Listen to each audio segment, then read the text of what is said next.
بیوی غیر مرد کی طرف کب اور کیوں جاتی ہے؟ معاشرے کی ایک تلخ حقیقت۔ اگر کسی کو پوسٹ بری لگے تو میری طرف سے معذرت۔ کروٹ بدل کے آنکھیں بند کیے ہی اس نے تکیے کے نیچے سے فون نکالا جو مسلسل وائبریٹ کر رہا تھا۔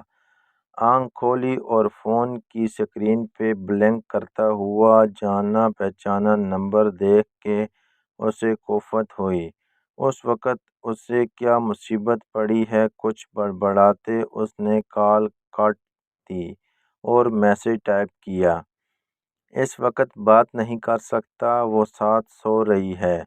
میسج سینڈ کر کے وہ جواب کا انتظار کرنے لگا۔ فون کی اسکرین لائٹ جو آف ہو گئی تھی، میسج رپلائی آنے پہ آن ہوئی۔ اس نے جلدی سے میسج دیکھا اور ساتھ ہی اپنے بستر سے اٹھ بیٹھا۔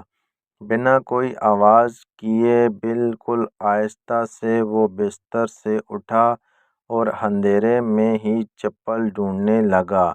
چپل ملی تو اس نے آگے بڑھ کے دھیرے سے دروازہ کھولا۔ باہر کی لائٹ آن تھی۔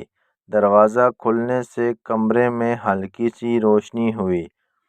اس نے مڑ کے پیچھے دیکھا کہ کہیں وہ جاگ نہ گئی ہوئی ہو، پر جب بستر پہ نظر پڑی تو بستر خالی تھا۔ یہ کہاں چلی گئی؟ اس کے دماغ نے کئی سوالوں کو جنم دیا۔ واش روم کا دروازہ بھی کھلا تھا۔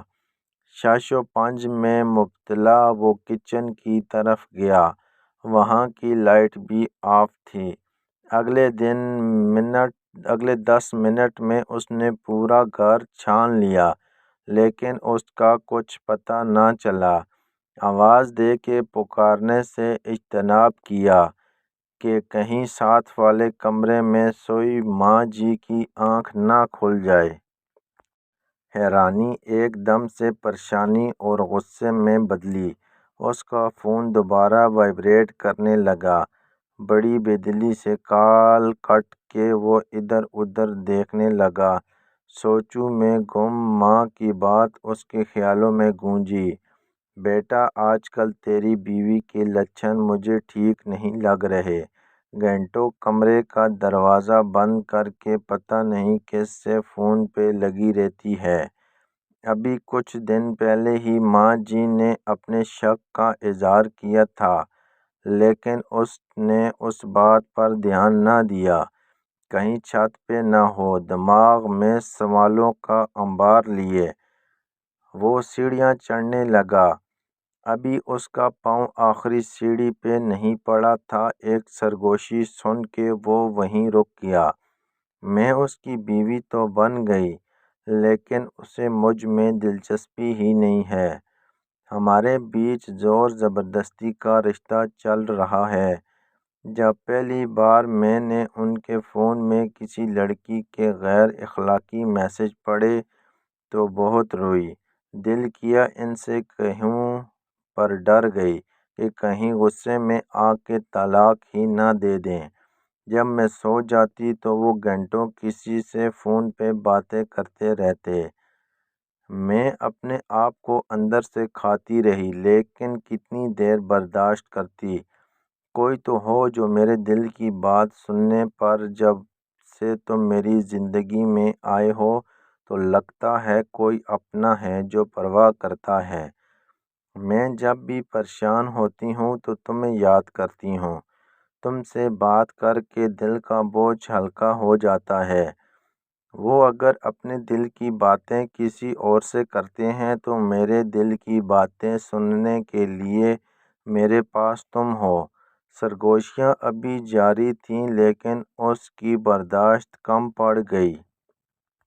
غیرت کے سمندر میں طوفان اٹھا اور اس نے قدم آگے بڑھایا کہ آج تو اسے اس دھوکے کی سزا مل کے رہے گی۔ اتنے میں اس کے فون نے پھر سے وائبریٹ کرنا شروع کیا۔ سارے جذبات ایک دم ٹھنڈے پڑ گئے۔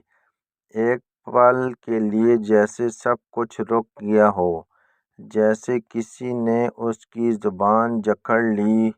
پاؤں آگے نہ بڑھ پائے۔ وہ کسی شکست خوردزدہ انسان کی طرح واپس سیڑھیاں اترنے لگا۔ سرگوشیاں ابھی بھی کانوں میں پڑتی رہیں جو کلیجہ چھلنی کر رہی تھیں۔